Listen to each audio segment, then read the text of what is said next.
Hey Hello. everyone, happy Hi. Monday. Happy Thanks for Monday. joining us. We're the Hatch Homes Group, and this is our Monday market update. And today we are going to talk about some of the highest levels of appreciation and where that is around the nation and what it means for you as a buyer here in Portland. So we were looking at an Inman article and that stated, let's see, home prices grow 17% in June, the highest since 1975. Now here in Portland, that's about what we're looking at, 18% year over year. Obviously, it depends on property. That's really single family homes, not necessarily condos. So we are going to have John talk about what cities have seen the highest level of appreciation. Well, the highest level was Twin Falls in Idaho, which is over double what Portland's seen, 40.2%. That's crazy. That's amazing, yeah. Amazing. Boise has gone up crazy, and Twin Falls just a bit away from and also 40%. Wow. Bend has gone up 35.4% year over year. My own backyard. Yeah. So the top states are Idaho and Arizona. Idaho 34.2%, Arizona 26.1%. So we are a lot better off than as far as buyers right now. I think that's a good point. If we're seeing 18%, they're seeing 40 and 30, that's a lot. Significant. It's still a lot. And yeah, I can imagine being a buyer and as you're looking at properties, especially there with 40%, you're seeing like every offer you write, it's a higher price, like that's what it looks like. And that can really terrify some people. And I totally understand that. So I thought it'd be good to just break down what that looks like in Portland. So I'm going to share just really quickly some like a case study, right? So just looking at a neighborhood in Portland, let's look at St. John's, right? It's a cute, walkable area. It's kind of has an average entry level price. And so this is a pending listing at 525, 4-bedroom, 3-bath, 1932 square feet. It is super, super cute. I feel like it's actually probably a little underpriced for, what I'm seeing right now for 525, and I imagine with 4 days on the market going pending, it probably is going to go closer to 575, maybe even 590, right? So if you look at what sold over there back in June last year, we got a 3-bedroom, 2-bath, a little bit like smaller in terms of like bedroom, bathroom, but similar square footage, similar area. This one is also cute, not as updated, but very, pretty similar. So that one was listed at 465 and sold for 485. Now, so back then, clearly things were going over, but not as high as we have seen in this last year. So let's just look at a quick mortgage calculator. So if we are looking at a price of 485, back then I just Googled, right, what were the interest rates in June 2020? It was 3.35. So that means your mortgage is about 2137. Now, let's say this house goes 575, right?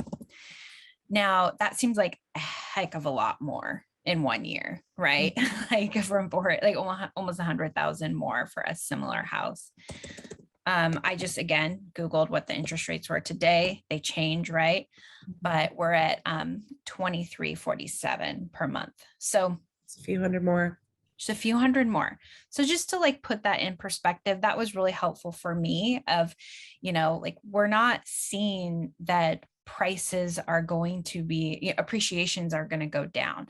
Like, right, we're year over year, they will likely not be 18% again, but they're still going to go up. So if you're afraid to get into the market because of this, oh my gosh, 18%, like year over year, like that's crazy. I'm not going to buy. I'm just going to wait.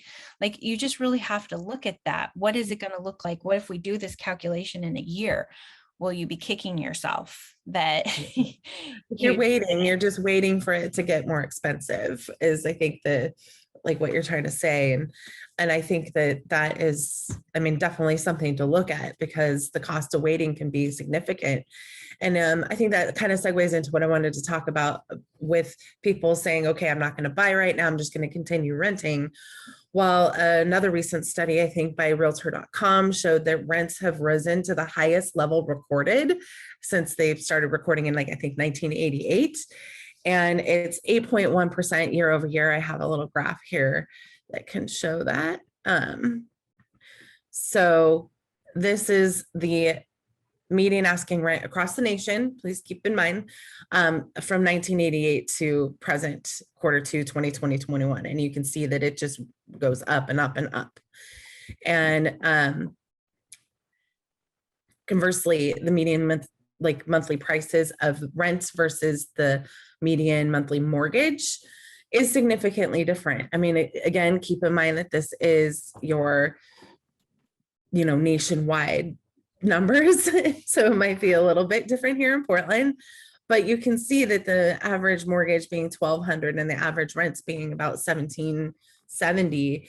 That is going to make a big difference because not only is that what the average is now, but that's going to continue to go up. If they're in Portland, landlords are allowed to increase your rent by 7% year over year. Typically they don't, they go maybe about 3.5%, but it's going to be interesting to see how that works out now that we're through this moratorium and the pandemic. And I know that there's a small percentage of landlords that weren't paid. So who knows what will happen once they do start getting paid again and they're able to get new tenants in there. What will the rate be at that point? I think the bottom line was I'm trying to say is that, with rents rising, when you're in a home ownership, your monthly payment is stable. You're locked into that mortgage rate for 30 years every month. You don't have the what if situations of, if it goes up in price, if you're in control of it and you know exactly what it's going to be. So I think stability and that knowledge, plus obviously all the other benefits that come with home ownership versus renting. I think, we just wanted to kind of point out the differences there and what that means for you if you're thinking of waiting, because any type of waiting is just going to be more expensive. The other thing that struck me with Angela's example, that those particular properties the rent would be higher than that mortgage payment. Yeah.